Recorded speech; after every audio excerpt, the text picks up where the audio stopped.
367 का प्रातः क्लास चल रहा था। तीसरे पेज की पहली लाइन।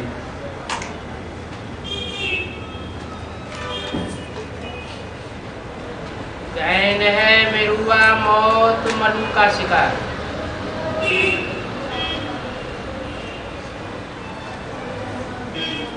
तुम बच्चे आपस में बहलते रहते थे। विनाश भी देखते थे, स्थापना के नजारे भी देखते थे। तुमको खुशी होती थी, देखते थे कि दुनिया हाय हाय कर रही है। ये तो आज के साक्षात्कारों की बात है।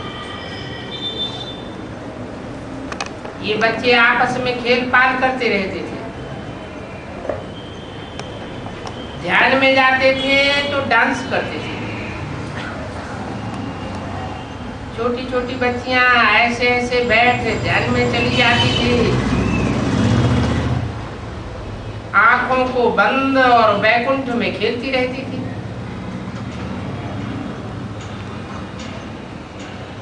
ये सब ड्रामा में पार्ट है। फिर वो आज कहाँ है? जिन्होंने इतने साक्षात्कार किए वो कहाँ चले गए? बहुत चले गए। कोई कोई ने तो शादी भी कर ली। बाबा जानते हैं, बॉम्बे में तो मिलने आती हैं। बाप बैठकर सभी वेदों शास्त्रों आदि का तुमको सार समझाते।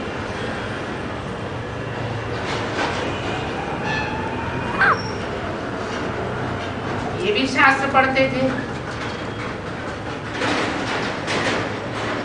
इनकी तो बहुत गुरु किए हुए।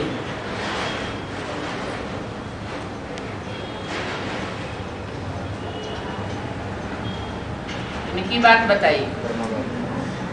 ब्रह्मा ने तो बहुत गुरु किए।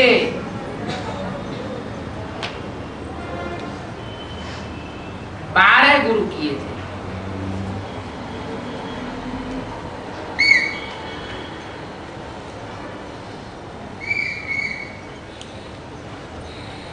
भक्त गुरु के थे। और कृष्ण के पिछाड़ी तो बहुत डांस करते थे।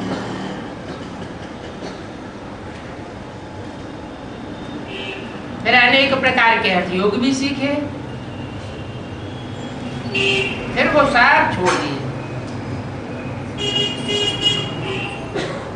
ये सब पार्ट फिर भी बजाना है ना।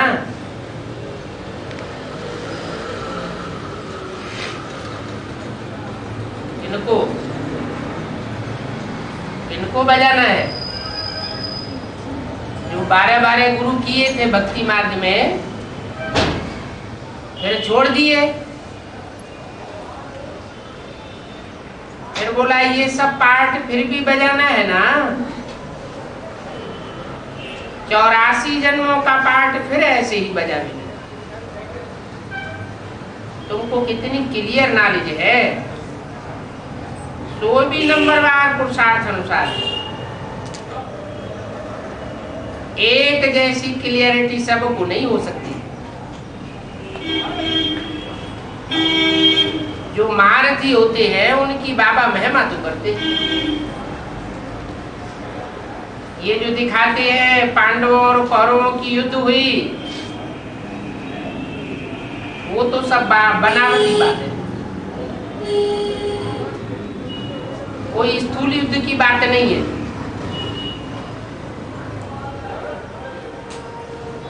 अभी तुम समझते हो वो तो है जिस्मानी डबल हिंसा जो शास्त्रों में दिखाई गई, और तुम हो अभी रूहानी डबल अहिंसक। बादशाही लेने के लिए तुम देखो बैठ कैसे कैसे काम करते हो, कैसे पुरुषार्थ करते हो। जानते हो बाप की याद से हमारे विकर्म विनाश होंगे। ये फुरना लगा होना चाहिए और मेहनत सारी याद करने में ही है। इसलिए भारत का प्राचीन योग गाया हुआ है।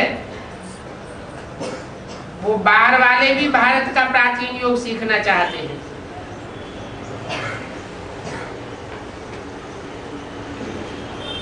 समझते हैं साधु लोग हमको ये योग सिखावेंगे। वास्तव में वो साधु लोग सिखाते कुछ भी नहीं है।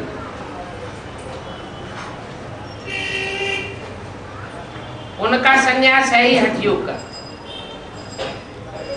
और तुम तो प्रवृत्ति मार्ग वाले। मैं तुम प्रवृत्ति मार्ग वाले बच्चों को पढ़ाता हूं। उन निवृत्ति मार्ग वाले हठ योगियों को मैं पढ़ाई नहीं पढ़ाता हूं। साफ बात है। ब्राह्मणों की संगम युगी दुनिया में ये सब शूटिंग हो रही है। इशारा पहले भी दे दिया था जब बेसिक नॉलेज की वाणी सुना रहे थे। अंदर वाले रह जाएंगे और बाहर वाले ले जाएंगे। अंदर वाले कौन है? जो घर घाट छोड़ करके अंदर आकर के सरेंडर होकर के बैठे, और बाहर वाले कौन? जो घर गृहस्थ में रहते हैं। घर गृहस्थ में रहते हैं और प्रवृत्ति में रहते हैं, वो ले जाएंगे। ये भी बताया आत्मा रूपी सुई की सारी कट उतरने पर तुम डायरेक्ट वापस सीखोगे। तुम सीखोगे, वो सन्यासी गुरु नहीं सीखेंगे। उनको मैं आकर के पढ़ाई नहीं पढ़ाता हूं। तुम प्रवृत्ति मार्ग वालों को आकर के पढ़ाई पढ़ाता हूं। तो तुम्हारी शुरू में ही किंगडम होती है। और निवृत्ति मार्ग वाले जो भी गुरु आते हैं या धर्म पिताएं आते हैं, चाहे इब्राहिम हो, बुद्ध हो, क्राइस्ट हो, उनकी शुरुआत में किंगडम नहीं होती। पहले वो अपना धर्म स्थापन करते हैं। 200-400 साल धर्म की स्थापना होती रहती है। बाद में जब उनकी जनसंख्या लाखों की तादाद में हो जाती है, तब राजाई शुरू होती। और तुम राजयोग से इसी एक जन्म में धर्म भी स्थापन करते हो। धर्म सत्ता के साथ साथ राज्य सत्ता की भी तुम्हारी स्थापना हो जाती है। अभी तो अंत है। अभी तो देखो पंचायती राज्य है। शास्त्रों में कितनी झूठी बातें लिख दी हैं। कहते हैं द्रौपदी को 5 पति थे।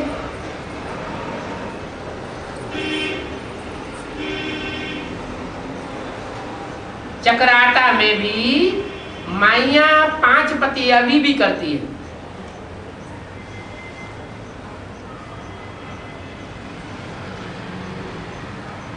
देहरादून के पास नाम क्या रख दिया है? उस गांव का नाम क्या रख दिया? चक्राता। माने बुद्धि जब चकराती है तो ऐसे ऐसे काम दिखाई दिए। भक्ति मार्ग की बातें देखो कैसी अनूठी। ये सारा गंदे ने शास्त्रों से निकला है। ये मनुष्य गुरुओं ने शास्त्र बनाए हैं।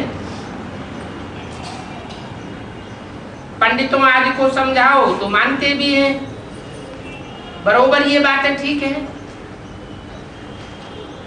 परंतु ये कहें कि शिव बाबा भगवान है, शिव भगवान वाच है,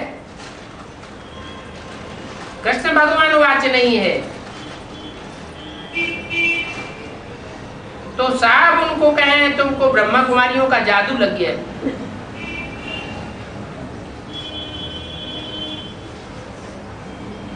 वो साधु संत महात्मा है जो हठ योगी हैं, जिनको भगवान डायरेक्ट आकर के राजयोग नहीं सिखाता है, वो इस बात को कभी मान नहीं सकते कि गीता का भगवान कृष्ण उर्फ दादा लेखराज नहीं है। उनकी बुद्धि में ये बात बैठेगी नहीं।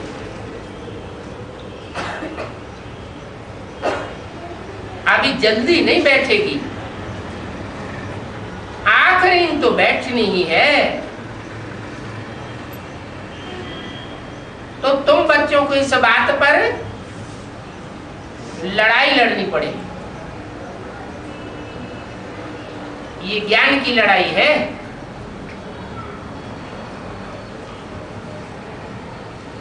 अभी वो गुरु लोग अगर इन बातों को मान ले तो उनके फॉलोअर्स उनकी हंसी उड़ावेंगे, किल्ली उड़ावेंगे। उनके फॉलोअर्स ही कहेंगे भागो यहां से, धंधा ही उनका खत्म हो जाएगा। दुनिया में अंधकार तो बहुत है। अभी तो खून ही नहा खेल होना है।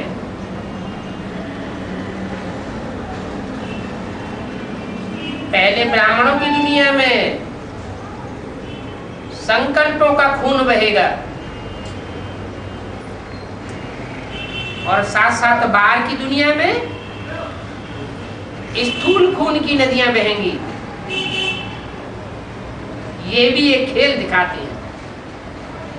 यहाँ तो है वेद की बात, तुम जानते हो कितना खून होगा, नेचुरल कैलेमिटीज भी होंगी, सबका मौत हो जाएगा। ब्राह्मणों की दुनिया में भी पहले मौत नुदा हुआ है, वो है बेहद का मौत। बाहर की दुनिया में होगी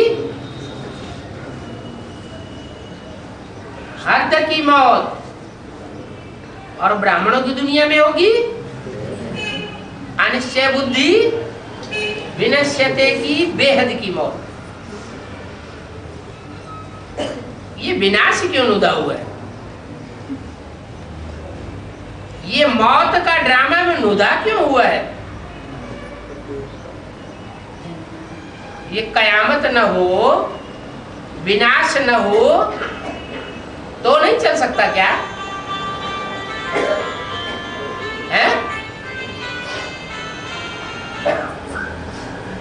अगर विनाश न हो, सिर्फ स्थापना ही हो जावे तो नहीं चलेगा क्या?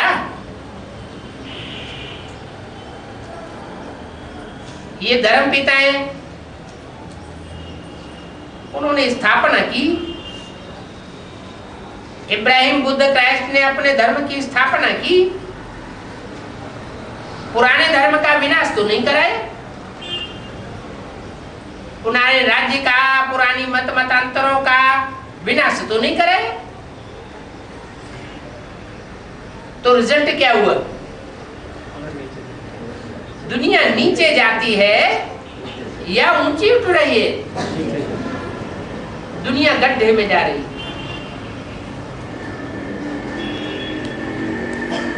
काम, क्रोध, लोभ, मोह, अहंकार बढ़ते जा रहे हैं। दुनिया में दुर्गुणों की खान बढ़ती जा रही है। पिशाच वृत्ति बढ़ती जा रही है।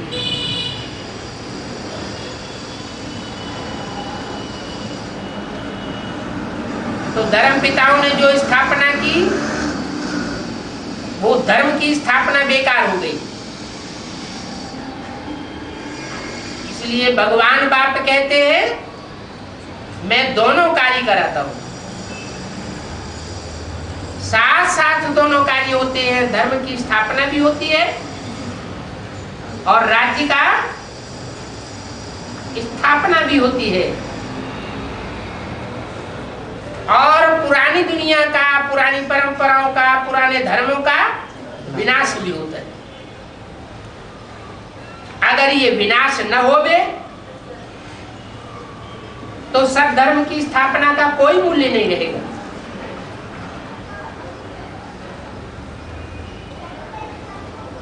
ये जरूरी है। मालाएं भी तैयार नहीं हो सकती।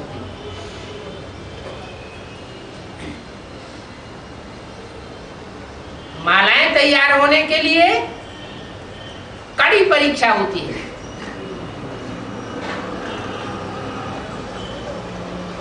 आठ की माला में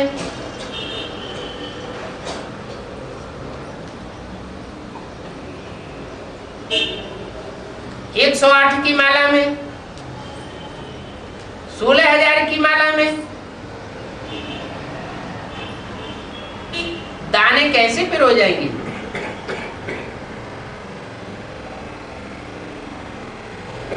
ज्ञान है निश्चय बुद्धि विजयते, अनिश्चय बुद्धि विनश्यते। विनश्यते क्या शरीर विनाश हो जाएगा?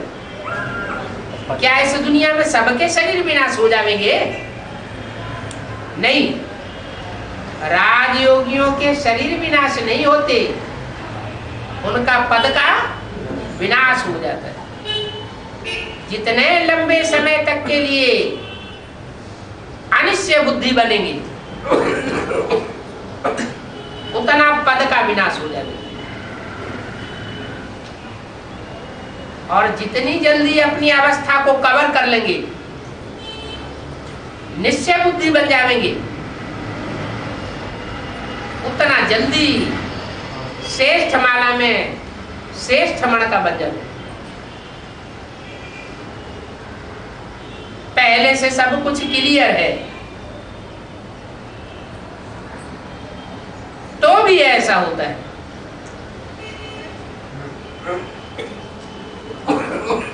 मौत सबका होगा।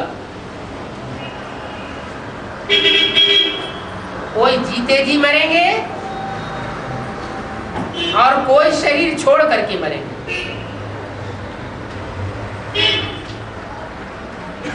जो जीते जी मरेंगे वो नई दुनिया में आवेंगे, शरीर छोड़ करके जाएंगे तो कुछ न कुछ पुरानी दुनिया में आवेंगे। संपूर्ण 16 कला संपूर्ण नहीं बन सकेंगे, कम कलाओं की दुनिया में आवेंगे, कम जन्म लेने वाले बनेंगे।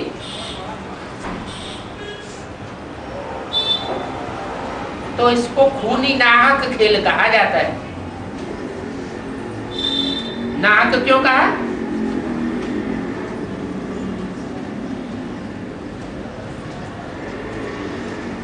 नाहक इसलिए कहा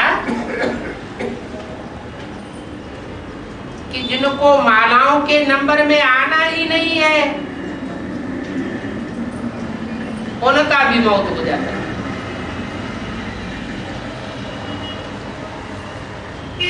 इसमें देखने की बड़ी हिम्मत चाहिए। क्या देखने की है? विनाश। सब नहीं देख सकेंगे। जैसे ब्रह्मा बाबा को तो विनाश का साक्षात्कार हुआ तो रोने लग पड़े। प्रैक्टिकल विनाश हुआ भी नहीं, सिर्फ साक्षात्कार हुआ। तो कौन देख सकेंगे? हैं? जो पक्की आत्मिक स्टेज वाले होंगे वो देख सकेंगे।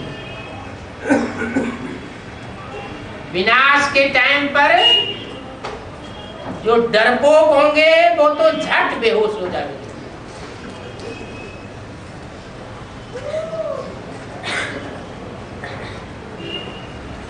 इस विनाश को इन आंखों से देखने के लिए निडरपना बहुत चाहिए। तुम तो शिव शक्तियां हो ना?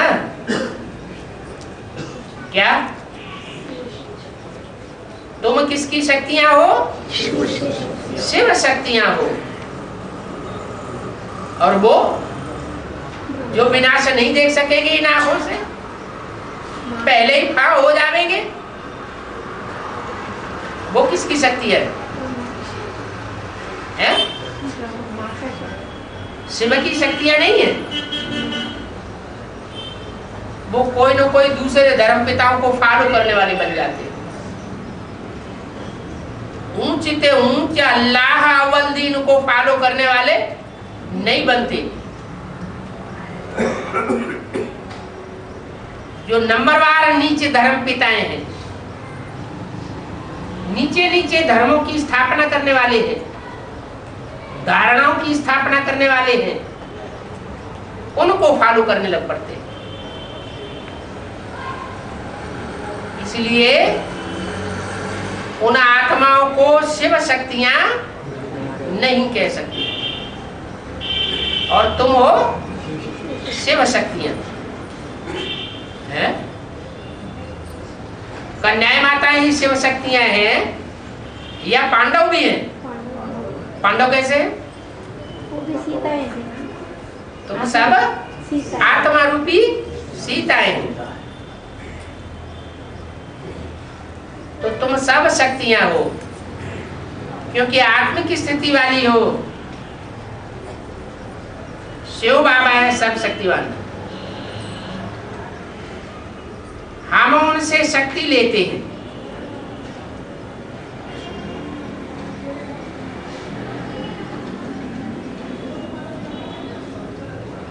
वो जो शरीर छोड़ करके चले जाएंगे अथवा कम जन्म लेंगे, वो शिव बाबा से डायरेक्ट शक्ति नहीं ले पाते। पतित से पावन बनने की युक्ति बाप आकर के बताते हैं कि पतित आत्मा को कैसे पावन बनाना है। बाप तो बिल्कुल सिंपल राय देते हैं। तुम सतो प्रधान से तमो प्रधान बने। अभी बाप कहते हैं मुझे याद करो, तो तुम पतित से पावन सतो प्रधान बन जाओगे। और कोई दूसरों को याद करते रहे, पुरुषार्थी जीवन में लंबे समय तक अगर दूसरों को याद करते रहे तो अंत मते सोगते हो जाएंगे। और अंत मते सोगते वही होगी जिसने लंबे समय तक जो कार्य किया होगा। हिसाब किताब है।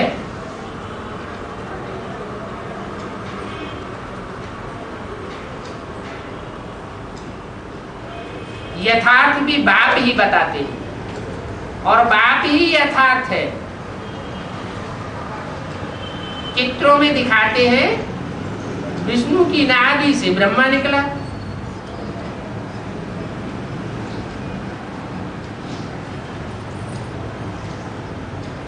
इन ब्रह्मा द्वारा बैठकर सभी वेदों शास्त्रों का सार सुनाया।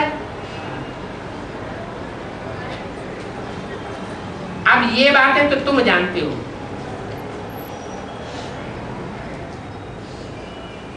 कि विष्णु की नाभि से ब्रह्मा कैसे निकला, कैसे निकला, कब निकला?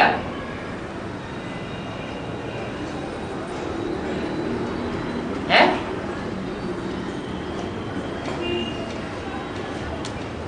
यज्ञ के आदि में कोई युगल जोड़ी थी जिनके संस्कार आपस में मिले हुए थे।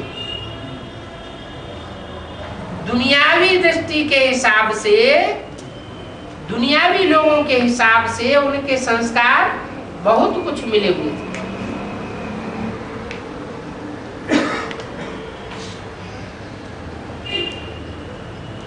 उनकी बुद्धि में जो बात बैठी, साक्षात्कारों के अर्थ की, वो बात कोई की बुद्धि में नहीं बैठी।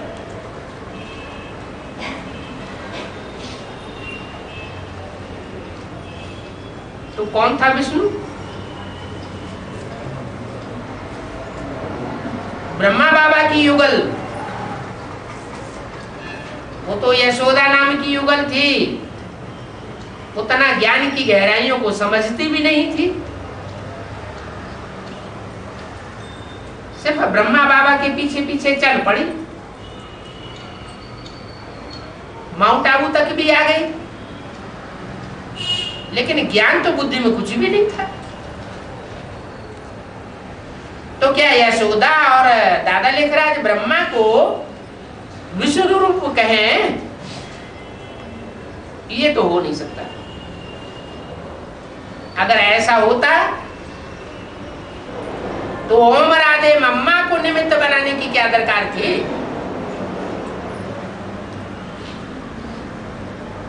ओम राधे मम्मा को निमित्त बनाया गया यज्ञ की मात्र शक्ति के रूप में। तो कौन था वो विष्णु जिसकी नाभि से ब्रह्मा निकला?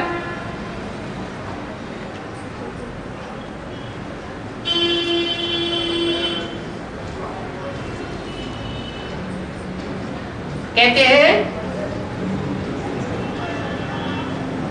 ब्रह्मा बाबा अंतिम जन्म में भी लौकिक धंधे धोरी में कोई भागीदार के साथ थे। वो लौकिक में भी भागीदार तो अलौकिक में भी भागीदार था, जिसमें परमात्मा शिव ने पहले पहले प्रवेश किया। तो परमात्मा शिव प्रवृत्ति वाले में प्रवेश करेगा या निवृत्ति वाले में प्रवेश करेगा? जिसकी पक्की प्रवृत्ति हो, आदि से लेकर अंत तक भी वैष्णो देवी की पक्की प्रवृत्ति है। वैष्णो देवी कहो, पार्वती कहो, बात एक ही। पार्वती के लिए शास्त्रों में भी गायन है,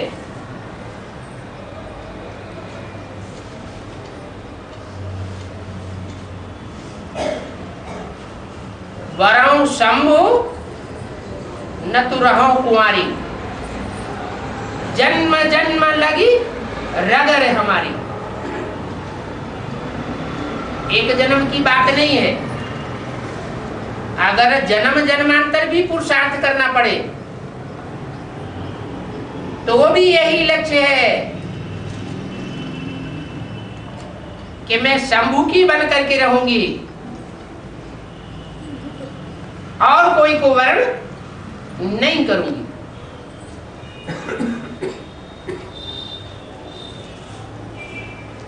बाबा भी हम बच्चों की यही बात सिखाते हैं, एक शिव बाबा दूसरा न कोई। तो सब आत्माएं हैं, सब आत्मा रूपी सीताएं कहो, सजनियां कहो, एक बाप की है, लेकिन नंबरवार है। ये नंबरवार किस आधार पर बन जाते हैं? क्या पुरुषार्थ? वो पुरुषार्थ की ऐसी कौन सी बात है जो नंबरवार बन जाते हैं? एक शिव बाबा दूसरा न कोई। इस नियम को पालन करने में नंबरवार पुरुषार्थ अनुसार बन जाते हैं। ये नंबर कहाँ बनते हैं? सतयुग में, त्रेता में, द्वापर में, कलयुग में, संगम युग में बन रहे हैं। हर एक अपनी अपनी स्थिति को जानता है। पुरुषार्थ में मेरी स्थिति कैसी चल रही है, जब से ज्ञान में आए तब से लेकर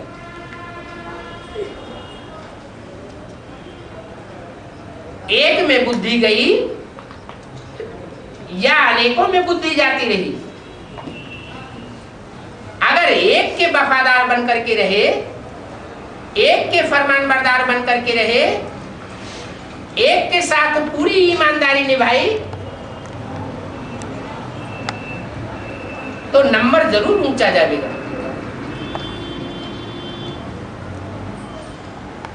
इसलिए सुप्रीम सोल बाप आखिरी जन्म में जब आते हैं तो ऐसे प्रवृत्ति के युगल मणके में प्रवेश करते हैं।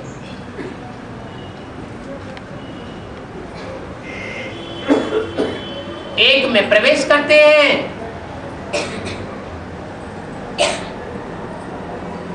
डायरेक्शन देने की, और दूसरे में प्रवेश करते हैं, पता नहीं पड़ता।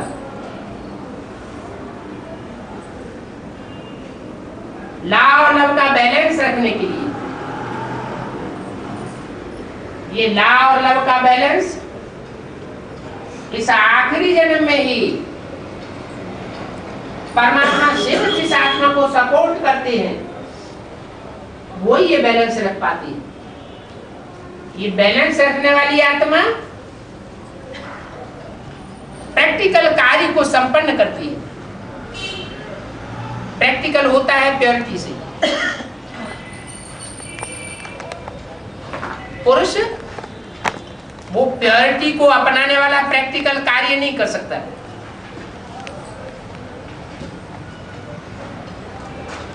कोई भारत की कन्या माता ही निमित्त बनती है आखिरी जन्म। तो दिखाते हैं कि विष्णु की नाभि से ब्रह्मा निकला, तो ये विष्णु कौन हुआ और ब्रह्मा कौन हुआ?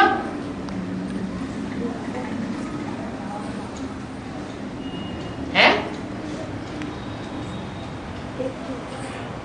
ओरिजिनल ब्रह्मा कौन हुआ और टाइटलधारी ब्रह्मा कौन हुआ? गीता माता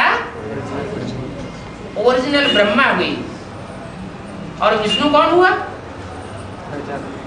प्रजापिता वो तो एक ही हुआ। विष्णु कौन हुआ? विष्णु तो लक्ष्मी नारायण को कहा जाता है, जिनके संस्कार आपस में टकराते ना हो। हैं?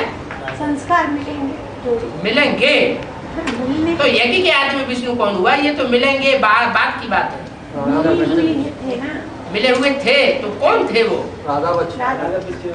हाँ, राधा बच्ची पार्वती और वो भागीदार। तो बोला इन ब्रह्मा द्वारा बैठ करके सभी वेदों शास्त्रों का सार सुनाया। इन्हें क्यों लगा दिया? इन ब्रह्मा द्वारा क्यों लगा दिया? इस ब्रह्मा द्वारा क्यों नहीं बोला? है?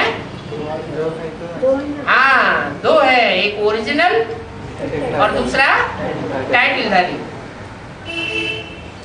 यज्ञ के आज में ब्रह्मा बाबा वाणी चलाते थे या कोई माता निमित्त बनी हुई थी? माता थी।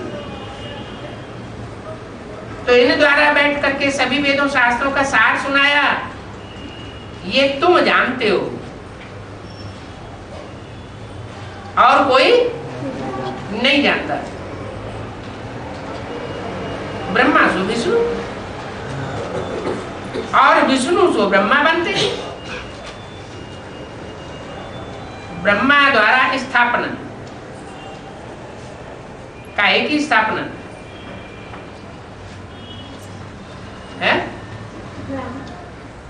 ब्राह्मण धर्म की स्थापना, नई दुनिया की स्थापना नहीं, स्वर्ग की स्थापना नहीं है, राजधानी की स्थापना नहीं। ब्रह्मा द्वारा स्थापना गाई हुई है, तो काहे की स्थापना? ब्राह्मण धर्म की स्थापना, वो तो हो गई। नंबर बार ब्राह्मण तो तैयार हुए, चलो सब एक जैसी प्योरिटी को धारण करने वाले ब्राह्मण नहीं बने, सब एक जैसे मुखवंशावली ब्राह्मण नहीं बने, कि जो भी ब्रह्मा मुख से बात निकली उस बात को फॉलो करने वाले बने हो। लेकिन नंबरवार तो बने ना, तो जो नंबरवार ब्राह्मण बने सो नंबरवार देवता बनेंगे। ब्राह्मण सो देवता बने, आदि में भी बने थे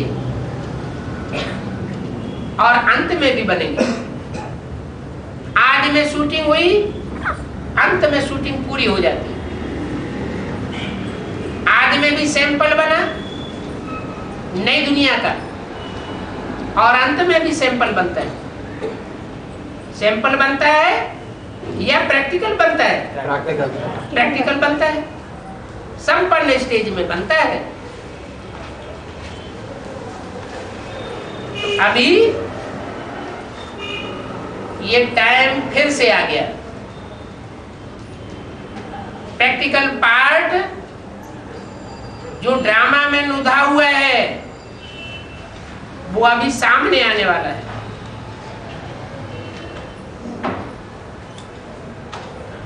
ब्रह्मा द्वारा स्थापना जो नुधी हुई है वो परिपूर्ण होगी जरूर, ऐसे नहीं सिर्फ ब्राह्मण धर्म की स्थापना होकर रह जाएगी और देवता धर्म स्थापन नहीं होगा, स्वर्ग की स्थापना नहीं होगी, राजधानी की स्थापना नहीं होगी। नहीं, ब्रह्मा टाइटलधारी ने भले शरीर छोड़ दिया, लेकिन वो टाइटलधारी ब्रह्मा भी अभी भी प्रवेश करके बच्चों में कार्य कर रहा है। जिन बच्चों में प्रवेश करके कार्य कर रहा है उनको उमंग उत्साह देता है। मम्मा भी उमंग उत्साह दे रही है। वो आत्माएं अकेली नहीं है, उनके पीछे पीछे ढेर सारा हुजूम है जो प्रवेश करके उमंग उत्साह भरने का कार्य कर रही है। ये कार्य इंस्पिरेटिंग पार्टी का जब पूरा होता है तो ब्रह्मा सो विष्णु जैसा बन जाता है। ब्रह्मा और विष्णु इन दोनों मूर्तियों में कोई अंतर नहीं रह जाता, चाहे वो टाइटलधारी ब्रह्मा हो और चाहे वो ओरिजिनल ब्रह्मा हो।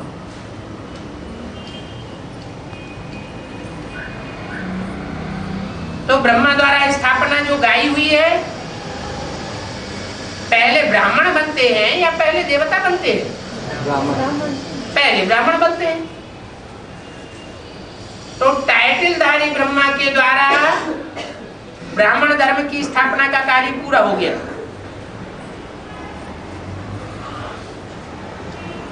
लेकिन क्या कार्य रह गया?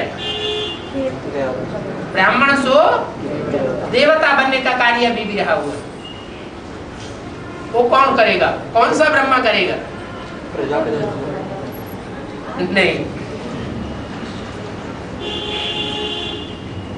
पुरुषों के द्वारा स्वर्ग के गेट नहीं खोले जा सकते। सब पुरुषों को दुर्योधन दुशासन टाइटल दे दिया। अगर वही उद्घाटन करेंगे, गेट खोलेंगे, तो गेट कैसा बनेगा? है? देवताओं का गेट बनेगा या फिर असुरों का गेट बन जाएगा? इसलिए माता गाई हुई, माताओं के द्वारा स्वर्ग की स्थापना करता हूँ, स्वर्ग के गेट खोलता हूँ, माताओं के द्वारा राजधानी का उद्घाटन होता है। तो वही यज्ञ वाली आदि वाली माता जो डायरेक्शन देती थी, ड्रिल कराती थी, टीचर बन करके बैठती थी, जिनके लिए अभी भी मुरली में बोला गया, इन द्वारा बैठ करके सभी वेदों शास्त्रों का सार सुनाया। किन द्वारा? टाइटलधारी ब्रह्मा द्वारा और ओरिजिनल ब्रह्मा द्वारा सभी वेदों शास्त्रों का सार सुनाया। वो दोनों ही ब्रह्मा की आत्माएं फिर निमित्त बनती है। टाइटलधारी ब्रह्मा कोई माता में प्रवेश करता है, वो माता वही है जो यज्ञ की आदि वाली माता थी। प्रवेश करके स्वर्ग के गेट खोलने के निमित्त बनती है, राजधानी स्थापन करने के निमित्त बनती है। तो ब्रह्मा द्वारा स्थापना पक्की बात है। फिर जो स्थापना करते हैं वो पालना भी करते हैं। क्या कहा? जिन्होंने स्थापना की है वही फिर अंत में पालना भी करेंगे। किसकी पालना करेंगे? देवता धर्म की पालना करेंगे। सिखों में गाया भी जाता है, क्या? राज करेगा खालसा। कौन राज्य करेगा? जो खालिस आत्माएं होगी वो राज्य करेगी। खालिस माना पवित्र।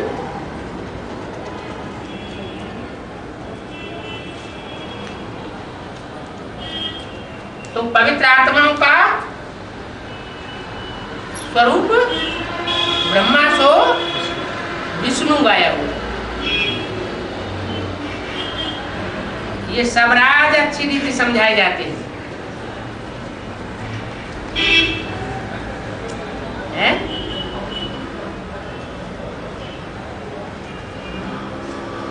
इसके द्वारा समझाए जाते हैं, ब्रह्मा के द्वारा। ब्रह्मा माँ के द्वारा सब राज नहीं समझाए जाते, सिर्फ बात बताई जाती है। जो शास्त्रों का सार है वो सुनाया जाता है, लेकिन उस सार का भी अर्थ क्या है वो बाप खुद बैठ करके टीचर बन करके समझा। तुम समझते भी हो, इनको ये ख्याल रहेगा कि कैसे सबको ये रूहानी ज्ञान मिलना चाहिए। हमारे पास धन है तो जाकर के सेंटर खोले, बहुतों का कल्याण हो जाएगा।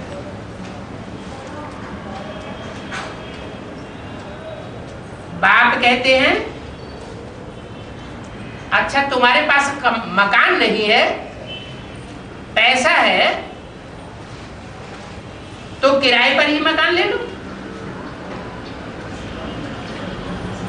उसमें ही हॉस्पिटल कम यूनिवर्सिटी खोलो। योग से मिलती है मुक्ति और ज्ञान से मिलती है जीवन मुक्ति। क्या बात हुई है? योग से मुक्ति कैसे? योग से क्या होता है? पाप कर्म भस्म होते हैं। तब जब पाप कर्म सारे ही भस्म हो जाएंगे तो वाइब्रेशन कैसे बन जाएगी? शुद्ध वाइब्रेशन बन जाएगी, शांत वाइब्रेशन बन जाएगा। और शांति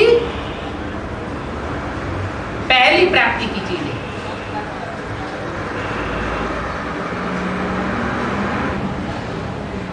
कोई की आत्मा शांत न हो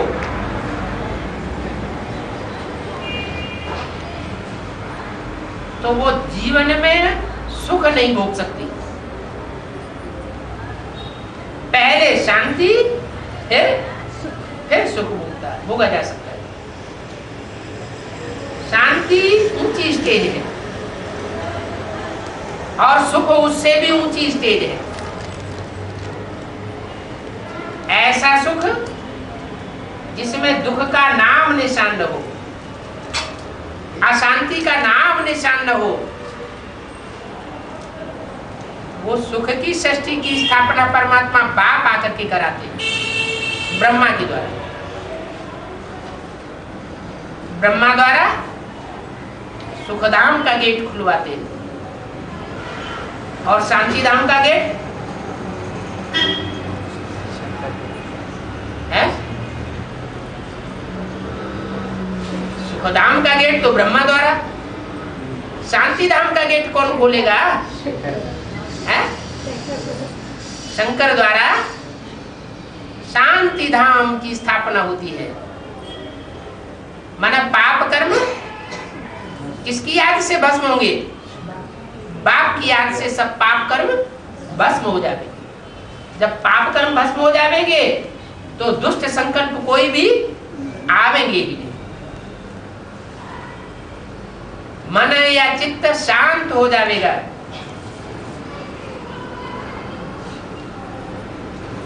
तो योग से है मुक्ति और ज्ञान से है जीवन मुक्ति।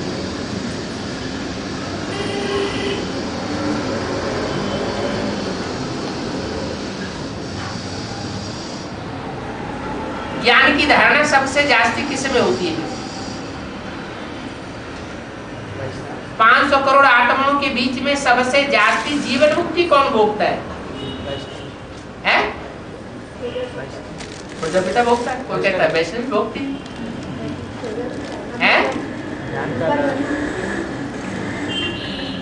जो ज्ञान है उससे मिलती है जीवन मुक्ति।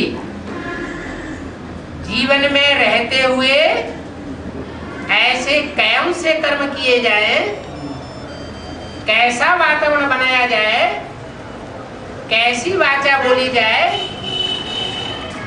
जो जीवन में रहते हुए दुख दर्दों से मुक्ति भी अनुभव और सुख की अनुभूति हो। ये ज्ञान बाप आकर के हमको देते हैं। ऐसे नहीं कि अगला जन्म होगा तभी हम सुख भोगेंगे, जीवन मुक्ति भोगेंगे। नहीं, यहाँ ही ज्ञान की इतनी पराकाष्ठा होनी चाहिए कि हमें कोई कितना भी दुख देने का प्रयास करे लेकिन हमारी आत्मा दुखी अनुभव न करे। न दुख लेना है और न प्रत्युत्तर में दुख देना है। सुख लेना भी है और दूसरों को सुख देना भी है। सुखदाता बाप के बच्चे बने तो सुख का ही लेन देन करेंगे। तो योग से मुक्ति और ज्ञान से जीवन मुक्ति। इसमें सिर्फ 3 पैर पृथ्वी के चाहिए। क्या इतना बड़ा वर्षा मुक्ति और जीवन मुक्ति का, और वो प्राप्त करने के लिए सिर्फ क्या चाहिए? 3 पैर पृथ्वी चाहिए। और यूनिवर्सिटी नाम रखा जा सकता है। 3 पैर पृथ्वी में यूनिवर्सिटी नाम रख दो।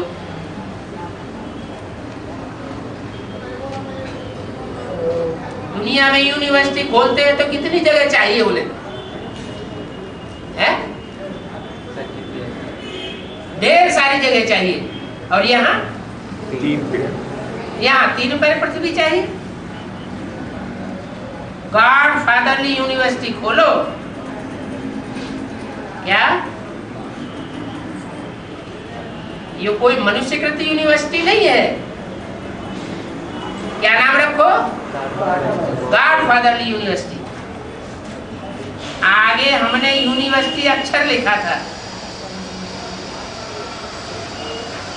तो गवर्नमेंट ने यूनिवर्सिटी नाम नहीं रखने दिया।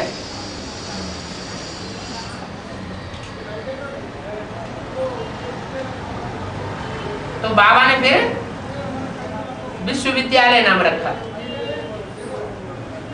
ब्रह्मा कुमारी ईश्वरीय विश्वविद्यालय।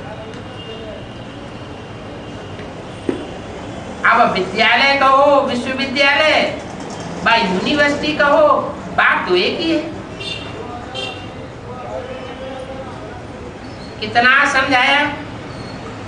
अरे ये गॉड फादरली यूनिवर्सिटी है जिसमें मनुष्य से देवता बनने की नॉलेज देते हैं। तुम ये नाम रखने में क्यों रंगा लगाते हो? परंतु बोले कि ये गवर्नमेंट का कायदा नहीं है कि कोई यूनिवर्सिटी नाम रखे। अब उनसे कौन माथा मारे? हर एक की मत अपनी अपनी है। अच्छा, मीठे मीठे सिकिल दे बच्चों को बाप की, माता पिता की नमस्ते। ओम शांति।